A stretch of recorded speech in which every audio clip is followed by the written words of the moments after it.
هلا حبيباتي، واخيرا اليوم قررت اسوي هاي الوصفه او هاي الاكله كلش طيبه. سويتها مره على وحده من اللايفات والبنات رادوا اسوي كفيديو حتى يتخزن عندي بالبيج مال انستغرام. اللي هي عباره عن السباكيتي مع الروبيان مع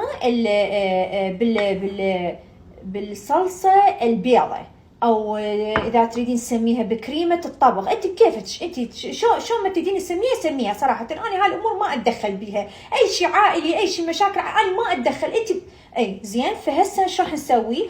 انا راح اشوفك هنا شلون انظف الروبيان اولا هيجي.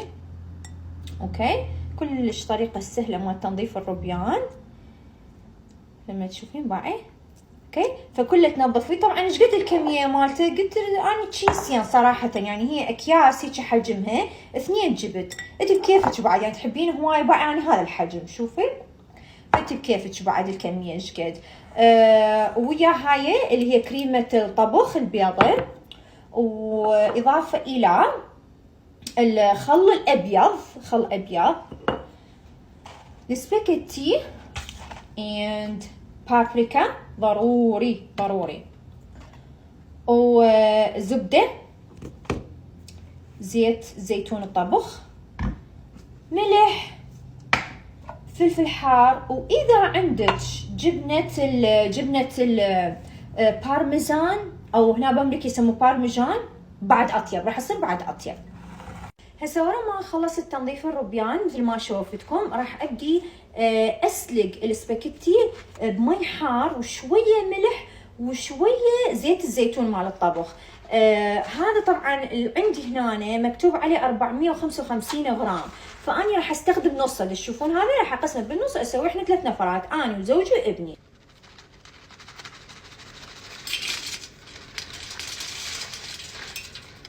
وهسه بهذه المقلايه خليت ملعقه كبيره من الزبد او الزبده او زبد ما ادري، وملعقتين من زيت الزيتون. وبعد ما تحسين انه احترق شويه الدهن والزبد، حطي الروبيان وحده صف الثانيه بالترتيب، هتحطيها بهالشكل. اوكي، وعلى نار اقل من الوسط لمدة كل دقيقتين، واقلبيها. بس قبل ما تقلبيها رشي عليها الملح والفلفل الحار، ورا دقيقتين اقلبيها وهمين رشي مرة ثانية ملح وفلفل حار. المجموع راح يصير 4 دقائق، وشيليه من المقلاية او القلاية أو ما ادري. هسه راح احط شوية ملح، ارش عليه ملح، وارش شويه عليه الفلفل الاسود والفلفل الحار. اوكي، وننتظر دقيقتين. واثناء هذا الانتظار يعني تفضلين صافنه انتي وقالبه شكلك على البيت، غني شوي. انا راح اغني لك هاي الاغنيه اهداء مني لكل وحده عايشه ويا زوج، او عايشه ويا انسان، او تحب واحد، او مخطوبه لواحد شالع قلبها ومدمر عيشتها. زين لولا اهداء مني الك. هاي السنه لازم اعوفك من صدق، ما نضل سوا، نفترق لازم نفترق، لو ابقى يقتلني القهر ويخلص عيوني السهر. هي السنة 12 شهر، كل لحظة اتعذب انا، هذه السنة. عبرت الدقيقتين وانا قاعدة اغني ودندن، والله واحد يظل قالب خلقته. هسه بعد ما السباكيتي سلقتيه وصار راح تصفيه اكيد طبعا. بس من تصفي المي مالته، اذا تشوفين هذا المي مالته لا تذبيه، طلعي منه اقل شيء كوبين، خليه على صفحه. هسه راح اشوفك وين راح نضيفه.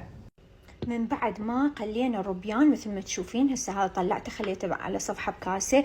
الطاوه نفسها، القلايه نفسها والمقلايه ضيفي لها ملعقة كبيرة من الزبدة نفسها، بس لا تنظفيها. تشوفين حتى اكو شوية محترق من الروبيان، خليه، هذا راح يخلي طعم اضافي للصلصة.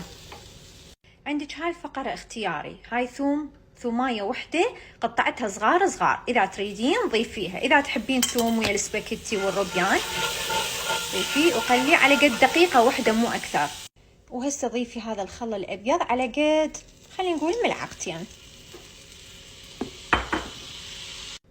هسه مباشرة بعد ما ضفنا الخل الأبيض راح نخلي كريمة الطبخ على قد كوب ونصف بالأول، وبعدين نشوف إذا راح نحتاج أكثر. أنا دائما كوب ونصف كلش كافي.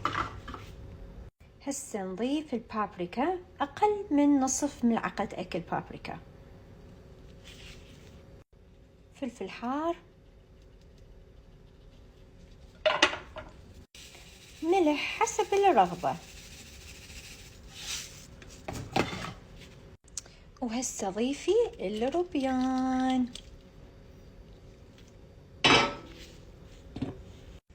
بعدها ايش راح نسوي؟ المي مال السباكيتي اذا تتذكرين طبختي بيه راح نضيفه على هذه الكمية من كريمة الطبخ والروبيان.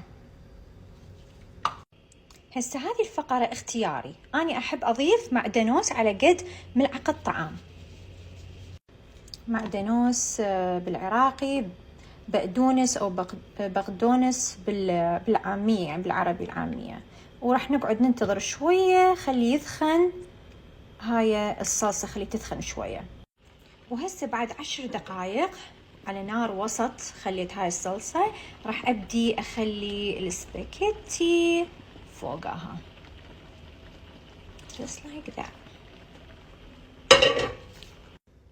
وهاي بعد ما قلبناه راح نتركه 10 دقائق ثانية على نار وسط.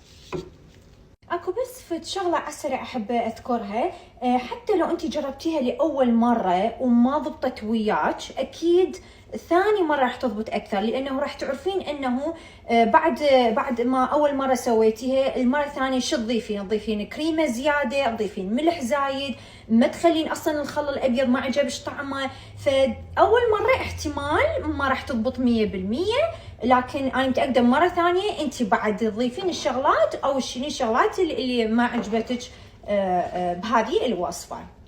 المهم انا بس حبيت يعني انطيك فكره عامه انه شلون تسوين سباكيتي بالروبيان مع الصلصه البيضاء. وهذا هو الشكل النهائي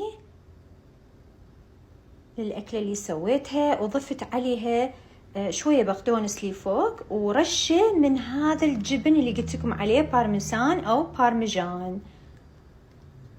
وهسه حان موعد التذوق، نشوف شلون صار.